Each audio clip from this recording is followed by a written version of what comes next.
ఏ పండుగైనా ఏ పబ్బమైనా ఇంట్లో ఆడోళ్ళు మొగోళ్ళు కలిసే పనులు సగబెడతారు.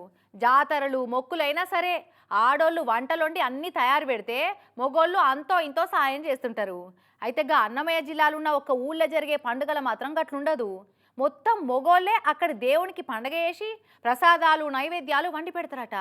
ఆడోళ్ళు ఆ పండుగ తెరువుకే రారట. మరి అదేం చిత్రమైన పండుగో అరుచుకొనొద్దామా? పూజలు మొగోళ్ళే, వంటలు మొగోళ్ళే, ప్రసాదాలు మొగోళ్ళే. మొత్తం మొగోళ్ళ పండుగ గీ అన్నమయ్య జిల్లా పుల్లంపేట మండలం తిప్పాయపల్లి సంజీవరాయ స్వామి పొంగళ్ళ పండుగల.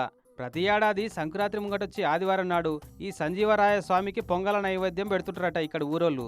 అయితే పొద్దుగాల లేచిన కాడికెళ్ళి పొంగలు పెట్టి పూజలు పూర్తి చేసేదంకా మొత్తం మొగోళ్ళదే పనంతా.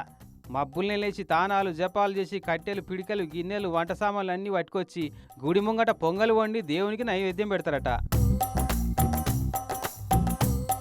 ఆడోళ్ళున్నా ఎట్లా చేస్తున్నారా అని చూసుకుంటా నిలబడతారు తప్ప ఇటు పుల్ల తీసి అటు ఏరట, గింతన్నా సాయం చేయరట. ఇంకా చిత్రం ఏంటంటే వీళ్ళు వండిన పొంగలి ప్రసాదాలను కూడా ఆడోళ్ళు ముట్టొద్దట. మరి ఇదెక్కడి కండిషను, ఈయనేం దేవుడు అని అంటే 500 ఏండ్ల సంధి నడుతున్న పండుగనట వీళ్ళ ఊళ్ళో ఇది. అప్పట్లో ఊరికి పెద్ద కరువు వచ్చి పంటలు వండక తింటందుకు ఠికానా లేక రోగాలు రొచ్చులతోని తల్లాడుతుంటే ఓ సాధు వచ్చి ఈ పండుగ గిట్లా చెయ్యాలి అంత మంచిగా అవుతుందని చెప్పి మాయమైందట. ఇక అదివరకు సంధి అదే పద్ధతి పాటిస్తున్నారట.